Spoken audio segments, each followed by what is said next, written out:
Welcome back to another music video director spotlight. This time I'm gonna show you the work of mostly self-shooting French director Stanko. He carved out a very recognizable style over the last years. We're gonna look into his early music videos, trying to break down how he ended up where he's now. All this experience really comes together in his last two videos for Jean and Blasé. Let's get into it.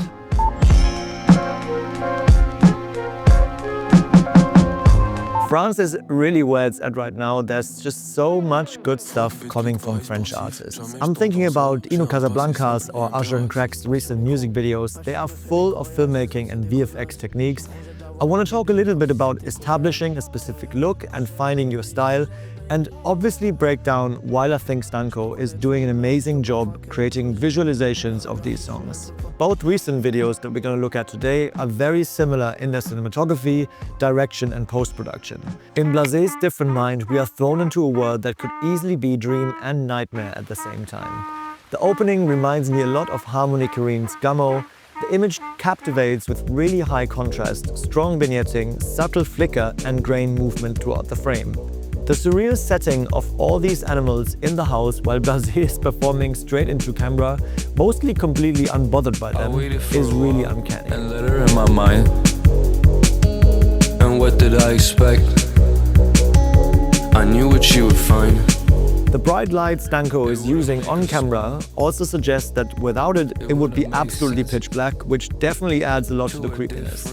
To me, this kind of lighting references the way news team cameras would capture images, as they often have a light directly mounted on top of the camera, illuminating straight what is in front in a really flat way, which is actually quite unnatural but ensures proper exposure levels. The dreamlike quality of these images fit perfectly to the title and the lyrics. Blasé is talking about how hard it is to let someone in close, to let them see who you really are and how you really think. Through a very similar visual language, he chains various dreamlike sequences together in genres comme La Roue as well.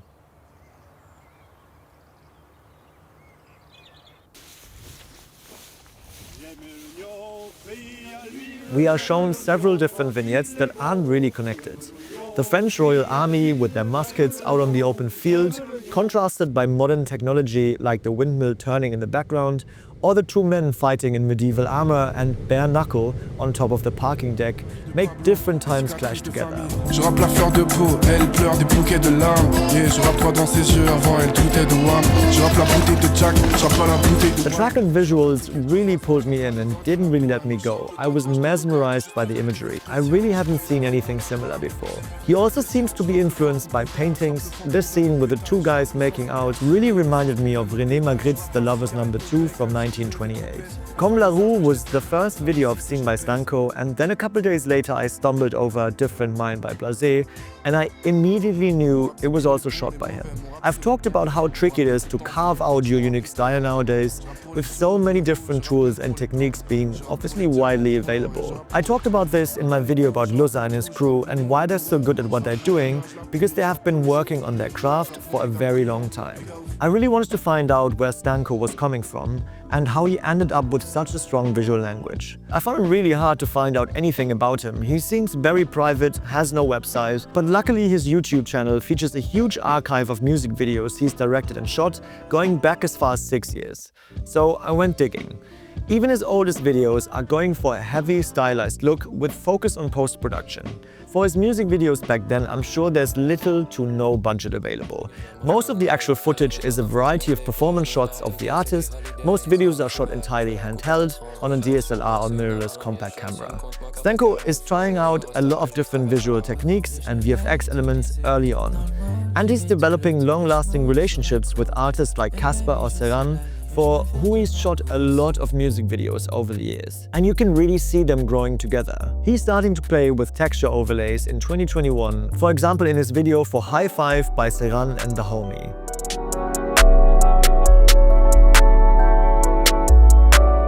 We can see film grain and subtle flicker, two elements that are crucial for his style today. He's diving into more surreal, dreamlike imagery in music videos like Meaningless for Lucie Vincentelli. In Hella's Self-Love, we can see the manifestation of grain, smudges and flicker. 2 years ago in KASPER's La Vie en Rose, we see a spotlight technique used for the first time. Here, used with even more extremely high contrast, creating a heavy vignette and also making the image fall apart. His Instagram also reveals a couple of fashion jobs where he's processing his footage through old TVs to then capture it again to add texture, contrast and scan lines.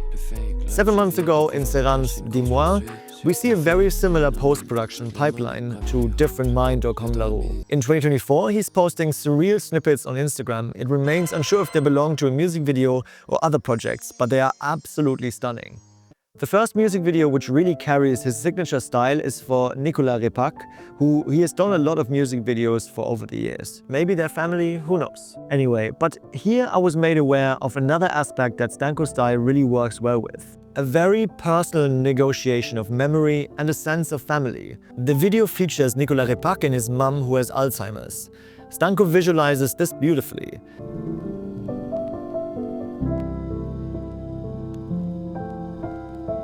Now going back to the videos for Blasé and Jean, you can see how refined and purposeful he's made his stylistic choices. They come from years and years of practice and refining, understanding how you like to shoot and what you need for the edit. Absolutely love that both videos feature a bonus segment after the song is finished, which I find super interesting as it frees the length of the music video from being tied to the length of the actual track, making it even more its own thing. In Comme la Roue, we have roughly 2 whole minutes of the battalion on the field, accompanied by a single violin and a different mind. For one, I love the custom end credits. Credits and title cards never get the creative attention they deserve. And secondly, we're back with a boy who plays the trumpet in the beginning. I had a lot of fun digging deep into Stanko's music video archive to explore his stylistic development over the years. His background as a self-shooting music video director is definitely what makes the style stand out today. His videos evoke a much bigger cinematic world and leave you with many questions unanswered. I would really love for him to work on a visual concept for an album, releasing multiple videos or an album short film. The challenges that come with having such a specific style are always connected to how adaptable you are for different kinds of projects. I hope you enjoyed this director's spotlights. As always, check out the artists, the music videos and the crews behind them. If you feel like it, like and subscribe, that helps a lot, but most importantly, see you on the next one.